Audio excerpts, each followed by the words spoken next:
July 1వ తారీఖు నుండి డిసెంబర్ 31వ తారీఖు వరకు, అనగా ఈ 6 మాసాలు, 6 మంత్స్, ఈ మకర రాశిలో జన్మించినటువంటి వారికి ముఖ్యమైనటువంటి గ్రహాల యొక్క సంచారం మూలకంగా గోచార ఫలితాలు ఎలా ఉన్నాయో తెలుసుకుందాం. ముఖ్యంగా 18 అక్టోబర్ వరకు షష్ఠమ స్థానంలో గురువు సంచరిస్తున్నాడు.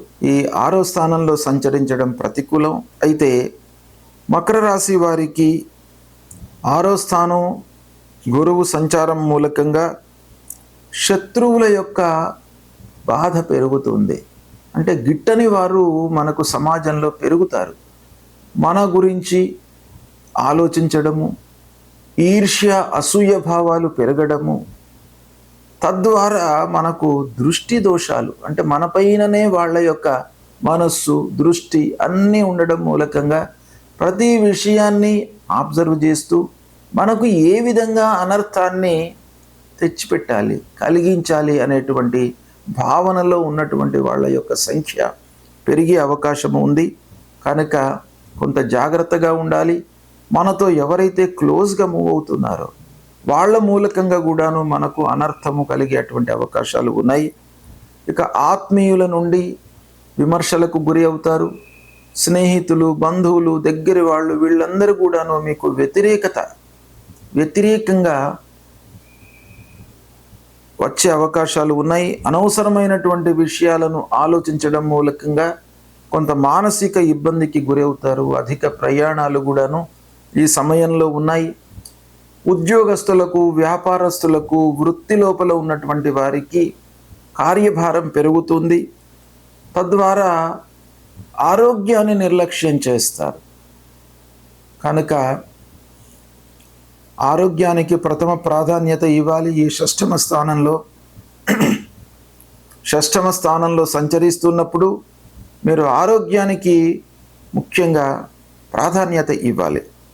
ఇక ప్రారంభించినటువంటి పనుల లోపల ఆటంకాలు, ఆలస్యంగా పూర్తి కావడము, కొన్ని పనులు మధ్యలో వదిలిపెట్టడము, ఇలాంటివి జరుగుతాయి. విద్యార్థులకు కూడాను వృధా కాలయాపన గోచరిస్తుంది. కనుక ఈ సమయంలో కొన్ని జాగ్రత్తలు మట్టుకు తప్పకుండా తీసుకోవాలి. ఇక 18 అక్టోబర్ నుండి డిసెంబర్ వరకు సప్తమ స్థానంలో సంచరిస్తున్నాడు గురువు.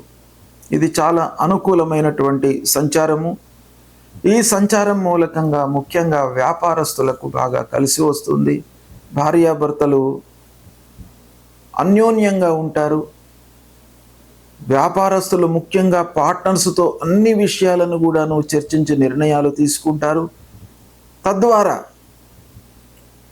మీకు అన్ని రకాలుగా కూడాను వ్యాపారం కలిసి వస్తుంది. లాభాల బాటన ప్రయాణం చేస్తారు. శుభకార్యాలు చేస్తారు.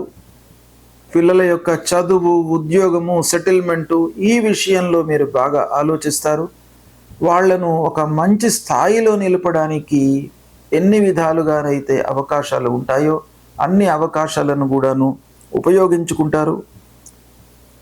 సంతాన ప్రాప్తి కనబడుతుంది. వివాహాది శుభకార్యాలు చేస్తారు. వృత్తిపరంగా మీకు బాగా లాభిస్తుంది. స్వయం వృత్తిలో ఉన్నటువంటి వారికి అందరి యొక్క సహాయ సహకారాలు అందుతాయి. ఈ విధంగా మనకు 18 అక్టోబర్ నుండి డిసెంబర్ వరకు కూడాను సప్తమ స్థానంలో గురువు చాలా యోగకారకం, బాగా కలిసి వస్తుంది. ఇక దాని తర్వాత మళ్ళీ శని 3వ స్థానంలో సంచరిస్తున్నాడు. మకర రాశి వారికి శని ప్రభావము పాజిటివ్గా ఉంది. అనుకూలంగా శని సంచరిస్తున్నాడు. మకర రాశికి రాశ్యాధిపతి శని మీనంలో సంచరిస్తున్నాడు. తృతీయ స్థానం గోచార రీత్యా అనుకూలమైనటువంటి స్థానం. ఈ స్థానంలో శని సంచరించడము చాలా కలిసి వస్తుంది. ఉద్యోగ ప్రయత్నంలో ఉన్నటువంటి వారికి ఉద్యోగం లభిస్తుంది. ఆదాయం ప్రారంభమవుతుంది. సంస్థ లోపల మీరు ఏదైతే ఉద్యోగంలో చేరుతారో ఆ సంస్థలో మీకు షార్ట్ పీరియడ్లోనే మీరు మంచి పేరును సంపాదించేటువంటి అవకాశాలు బాగా కనబడుతున్నాయి. భార్య పిల్లలతో సంతృప్తిగా ఉంటారు. స్వస్థలానికి తిరిగి వచ్చేటువంటి అవకాశాలు ఉంటాయి ఈ తృతీయ స్థానంలో సంచరిస్తున్న సమయంలో. అంతవరకు ఏలినాటి శని ప్రభావంలో 7.5 సంవత్సరాల నుంచి మీరు కష్టాలు నష్టాలను ఎదుర్కొన్నారు. ఈ సంవత్సరం ఏలినాటి శని ప్రభావం దూరమయ్యింది కనుక వ్యాపార రీత్యా కానీ ఉద్యోగ రీత్యా కానీ మీరు బయట ఉంటున్నటువంటి వాళ్ళు ఈ సమయంలో స్వస్థలానికి మళ్ళీ వచ్చేటువంటి అవకాశం బాగా ఉంది. పనివారితో పూర్వం ఉన్నటువంటి సమస్యలన్నీ కూడాను పరిష్కరింపబడతాయి. కార్య విజయం గోచరిస్తుంది. ఉద్యోగ ప్రయత్నంలో ఉన్నటువంటి వారికి చాలా అనుకూలమైనటువంటి సమయము. ఇంక్రిమెంట్స్లను పొందుతారు ఉద్యోగస్తులు. బోనస్ రూపకంలో ఆదాయం పెరుగుతుంది, సంతృప్తిగా ఉంటారు. వ్యాపారస్తులు కూడాను చేతిలో డబ్బు ఉంటుంది కాబట్టి పెట్టుబడులు పెట్టడము, పొదుపుపై మనస్సు నిలుపుతారు. వాహనము కొనడము, ప్లాట్లు కొనడము, ఇలాంటి వాటిపైన ఇన్వెస్ట్మెంట్ చేసేటువంటి అవకాశం బాగా కనబడుతుంది. ఈ సమయంలోనే రాహువు ద్వితీయ స్థానంలో, కేతువు అష్టమ స్థానంలో ఉన్నారు. ఇది కొంత ప్రతికూలమైనటువంటి సంచారము. అంటే రాహువు ద్వితీయ స్థానంలో ఉండడం మూలకంగా కుటుంబ వాతావరణము కొంత ఇబ్బందికరంగా ఉంటుంది కాబట్టి మీరు అయినంత మట్టుకు మీ మాటను కట్టడి చేసుకోవాలి. అనవసరంగా మీరు మాట్లాడకూడదు. బయట కానివ్వండి, సమాజంలో కానీ, స్నేహితుల మధ్యన కానీ, ఆత్మీయులతో కానివ్వండి, ఇలా ఉన్నప్పుడు కొంత మీరు జాగ్రత్తగా ఎంత అవసరమో అంతవరకే మాట్లాడినట్టయితే ఈ ప్రభావం తగ్గుతుంది. కాబట్టి భయభ్రాంతులకు లోను కాకుండా మీరు ధైర్యంగా ముందుకు వెళ్ళినట్టయితే ఈ రాహు ప్రభావం కూడాను తగ్గుతుంది. ఇక అష్టమ స్థానంలో కేతువు ఉన్నాడు. అష్టమ స్థానంలో కేతువు కూడాను కొన్ని ఇబ్బందులను క్రియేట్ చేస్తాడు.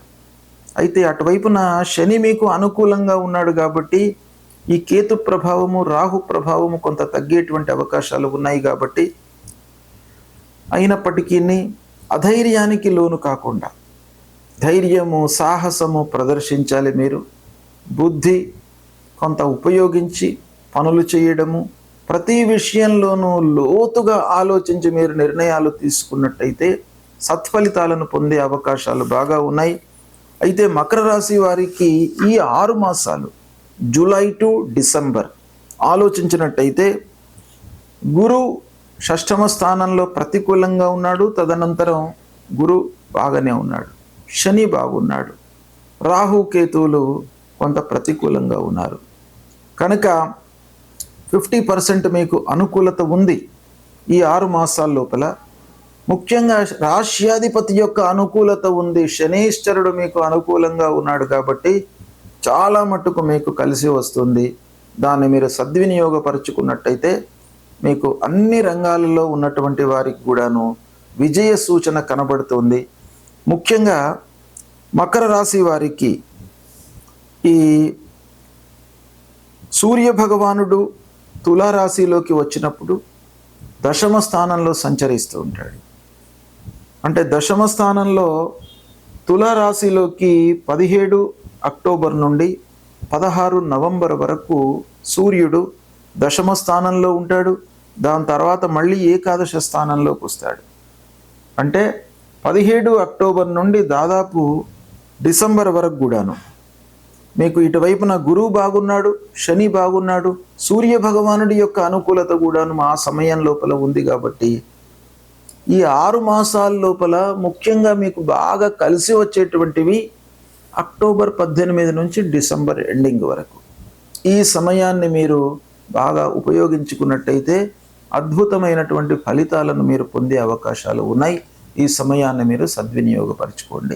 గ్రహస్థితి ప్రతికూలంగా ఉన్నప్పుడు, అంటే అనానుకూల స్థానాలలో ముఖ్యమైనటువంటి గ్రహాలు సంచరిస్తున్నప్పుడు మనము ఆ గ్రహాలను ప్రీతి చేసుకోవడానికై కొన్ని మార్గాలను అన్వేషించాలి. అందులో మొదటి కర్తవ్యము మన వైపు నుండి పాజిటివ్గా రియాక్ట్ కావడము. అంటే గ్రహస్థితి బాగా లేనప్పుడు మనం ఎఫర్ట్స్ ఎక్కువ పెట్టాలి, ఎక్కువ కష్టపడాలి, ప్రతి విషయాన్ని కూడాను ఆలోచించి నిర్ణయాలు తీసుకోవాలి. ఇది మనం చేయవలసినటువంటి పని, కర్తవ్యం. రెండవది పరిహారం. భగవంతుడి యొక్క అనుగ్రహం కొరకై ఈ గ్రహాలను ప్రీతి చేసుకోవడానికై ఆ గ్రహాలకు నిర్దేశించినటువంటి పరిహారాలు మనము చేసుకోవాలి. అందులో భాగంగా ముఖ్యమైనటువంటి గ్రహాలు గురు, శని, రాహువు, కేతువు, సూర్యుడు, అంగారకుడు. ఈ గ్రహాలు మనకు ప్రతికూలంగా ఉన్నప్పుడు ఏం చేయాలి? గురువు ప్రతికూలంగా ఉన్నప్పుడు గురువు నిమిత్తమై మూలమంత్రాన్ని ప్రతినిత్యం కూడాను జపించుకోవాలి. దేవానాంచ ఋషీణాంచ గురుం కాంచన సన్నిభం వందనీయం త్రిలోకానాం తం నమామి బృహస్పతి అనేటువంటి మూలమంత్రాన్ని ప్రతినిత్యం కూడాను జపిస్తూ దక్షిణామూర్తి స్తోత్ర పారాయణం చేస్తూ దత్తాత్రేయ స్వామిని కొలవడము, సద్గురువులను సందర్శించుకోవడము, ఇవి చేసినట్టయితే గురు భగవానుడి యొక్క ప్రీతి కలుగుతుంది మీకు. ఆ గురు భగవానుడు ప్రీతి చెంది మీకు ప్రతికూలమైనటువంటి ఫలితాలను తగ్గించి అనుకూలాన్ని మీకు కలిగించే అవకాశాలు ఉంటాయి. ముఖ్యంగా మాతాపితృవులను కూడాను మనం సేవించాలి. ప్రథమ గురువులు తల్లిదండ్రులు కాబట్టి వాళ్లను సేవించినట్టయితే మీరు ఆ గురువు యొక్క అనుగ్రహాన్ని పొందుతారు. ఇక శని ప్రతికూలంగా ఉన్నప్పుడు శనికి సంబంధించినటువంటి మూలమంత్రాన్ని చదువుకోండి, ప్రతినిత్యం కూడాను జపించండి. నీలాంజన సమాభాసం రవిపుత్రం యమాగ్రజం ఛాయా మార్తాండ సంభూతం తం నమామి శనైశ్చరం అనేటువంటి ఈ మూలమంత్రాన్ని ప్రతినిత్యం కూడాను చదువుకోండి. ఆంజనేయ స్వామి దేవాలయానికి వెళ్ళండి, ఆంజనేయ స్వామిని కొలవండి. మీ లోపల భయము, భ్రాంతి, ఆందోళన ఇవి లేకుండా మిమ్మల్ని కాపాడుతాడు. హనుమాన్ చాలీసా పారాయణం చేసుకోండి, శివాభిషేకం చెయ్యండి. మాస శివరాత్రి రోజున శంకరుడి దేవాలయానికి వెళ్ళి ఆ శంకరుణ్ణి పూజించండి. ప్రదోష సమయంలో శంకరుణ్ణి పూజించండి. ప్రతి మాసం లోపల కూడాను మాస శివరాత్రి వస్తుంది, అమావాస్య ముందు. ఆ మాస శివరాత్రి రోజున శంకరుణ్ణి మీరు పూజించినట్టయితే మీకు అపమృత్యు దోషాలు తొలగుతాయి. కాబట్టి ఆ శంకరుణ్ణి పూజించండి, ఆంజనేయ స్వామిని కొలవండి. ఇవి రెండు చేసినట్టయితే శని ప్రభావం తగ్గుతుంది. ఇక రాహువు ప్రతికూలంగా ఉన్నప్పుడు రాహు ప్రీత్యర్థమై మూలమంత్రాన్ని జపించండి.